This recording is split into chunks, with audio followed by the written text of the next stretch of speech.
Hai teman-teman, bertemu lagi dengan Ibu Sri Sudarwati di podcast Cendol Dawet.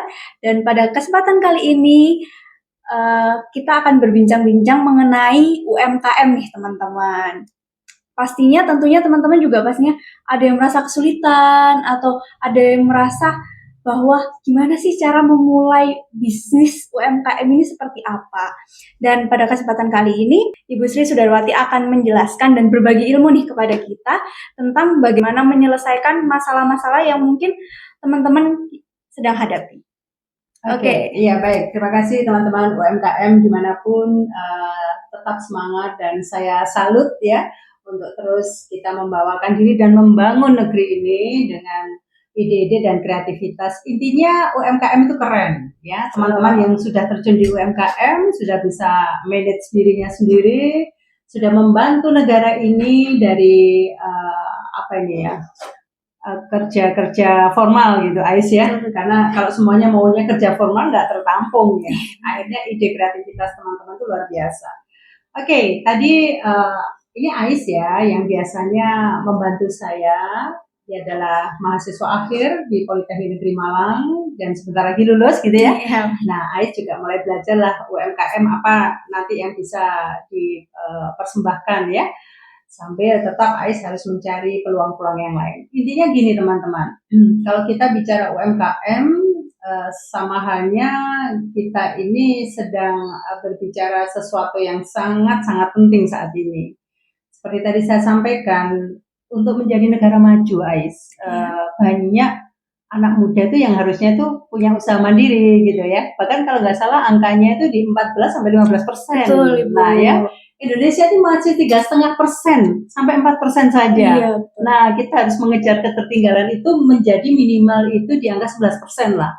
Ya, jadi masih ada kans untuk 7%. Ayo, anak-anak muda yang hebat, kalau kalian peduli ya dengan masa depan bangsa ini, tidak usah bergantung kepada pekerjaan yang lain. Yang ada di depan mata ini yang kita kelola. Ya. Tantangan terbesar UMKM. Oh ya, saya tadi dikenalkan nama saya Sri Sudarwati ya. Saya seorang pembelajar dan mendampingi banyak UMKM dan saya certified kurator produk UMKM. Saya sudah membawakan beberapa produk teman-teman untuk dikurasi ya. Dan alhamdulillah ada yang lolos untuk menuju ke Go Export. Nah ya, jadi Go Export. Dan ini adalah macam-macam produk, salah satu produk terkait dengan snack ya, yang juga saya bina, dan ada juga produk-produk wastra atau kain-kain batik, tenun seperti itu ya, sampai dengan teman-teman keren banget itu dengan ide kita membuat kopi teras namanya. Jadi teras-teras rumah yang masih kosong itu diberdayakan untuk menjadi semacam ya kopi teras ya, itu modalnya minimize dan teman-teman bisa dapatkan hasil yang lumayan. Sekarang tantangan UMKM kedepannya itu adalah persaingan digital yang lebih ketat gitu ya. Jadi ada banyak yang kita bisa saksikan, ada warung ya di gang sempit gitu ya, tapi karena diviralkan ya, jadi rame betul ya. Dan itu akhirnya si pedagangnya itu juga dia melek digital. Ya, jadi dia kadang-kadang juga memberikan ruang kepada anak-anak untuk review makanannya gitu ya. Kemudian yang kedua itu adalah modal dan akses pembiayaan. Nah ini, ya banyak sih UMKM atau BUMN gitu ya, dan beberapa orang yang peduli dengan UMKM itu menyalurkan pembiayaan. Namun itu kan terkendala juga dengan banyaknya syarat gitu Ais. Termasuk salah satu di situ adalah mereka bunga pinjaman ya, walaupun ada yang 6% per tahun atau 0,5% per bulan, tapi bagi mereka yang baru menjalankan UMKM itu juga masih berat gitu ya. Kemudian mereka belum bankable gitu ya, jadi belum terbiasa dengan transaksi-transaksi yang ada di perbankan dan mereka masih harus adaptasi lagi. Dan saya menemukan kemarin pada waktu kelas saya di Jambi itu adalah teman-teman UMKM itu belum banyak yang bisa memisahkan antara keuangan perusahaan dengan keuangan pribadi. Betul banget, biasanya tercampur-campur. Jadi literasi keuangan bisnisnya itu mesti harus mulai dijalankan gitu. mana yang uang personal ya pribadi, mana yang untuk usaha. Kalau dicampur aduk kita nggak akan pernah tahu gitu bagaimana perkembangan usaha kita, betul nggak? Betul. Terus kita mau membuat variasi-variasi atau bagaimana promosi dan sebagainya itu kan juga perlu ya disiapkan dari situ. Kemudian juga masih saya kaji terkait dengan SDM dan kompetensi ya.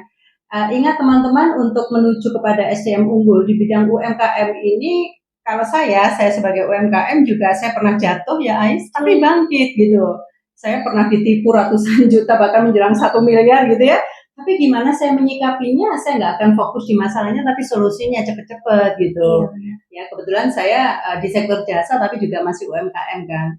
Terus kemudian ada lagi adaptasi teknologi. Nah kalau ini untuk usaha-usaha anak muda ya, saat ini nih sudah nggak ada masalah sih. Iya, ya udah melek digital soalnya Ibu. Iya. Dan akhirnya ibu-ibunya atau bapak-bapaknya yang punya usaha itu di backup sama anak-anaknya. Betul, jadi untuk promosinya jadi sudah tidak ada yang terlalu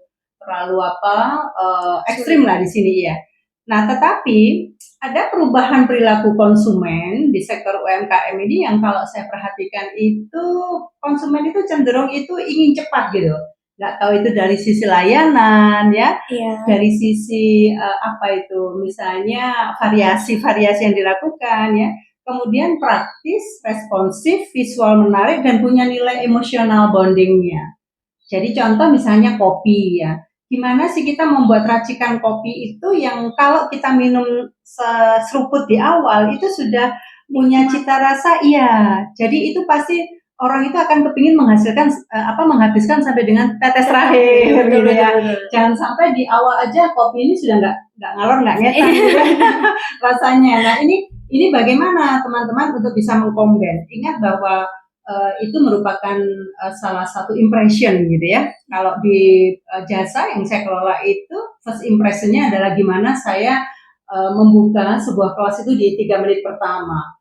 Terus yang terakhir ini adalah produk yang bagus saja nggak cukup untuk UMKM. Jadi mesti harus ada perimbangan di branding, dan sekarang branding itu bisa storytelling ya. Jadi orang suruh cerita gitu. Ini rasanya gimana nih ya? Kriuknya gimana, ya kan? Kemudian gurihnya gimana dan sebagainya ya produk-produk ini.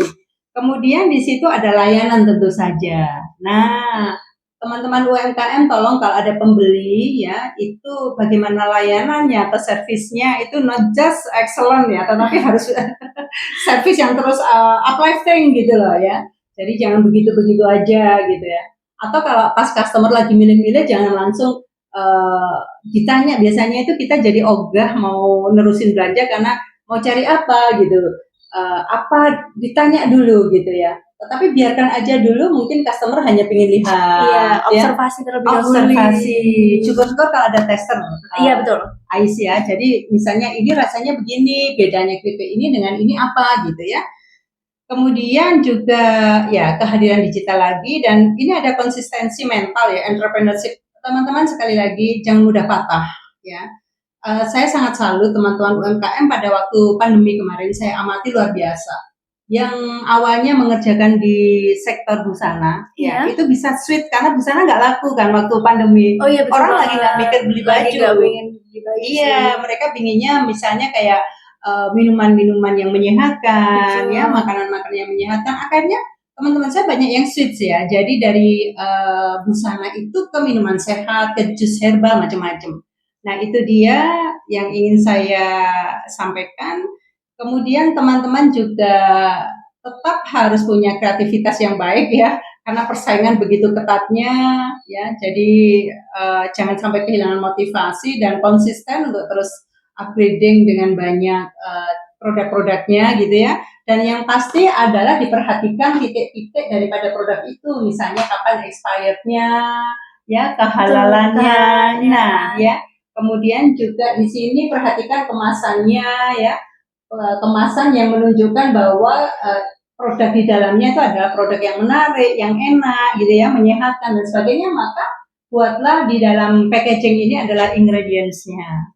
Terus kemudian di sini berikan hal-hal yang menarik yang itu bisa menjadikan pembeli itu untuk beli lagi. gitu Ais. Dan juga nilai tambah ya. Nilai Bu, ya? tambah, betul. Harga segala macam perhatikan.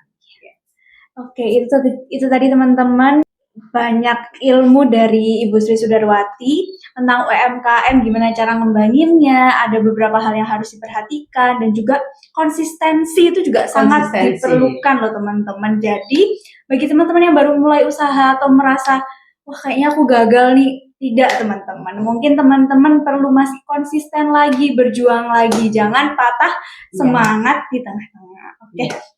Terima kasih Bu Sri Sudarwati sudah menemani kita dan juga berbagi banyak ilmu pada hari ini. Terima kasih. Sampai jumpa lagi ya teman-teman UMKM.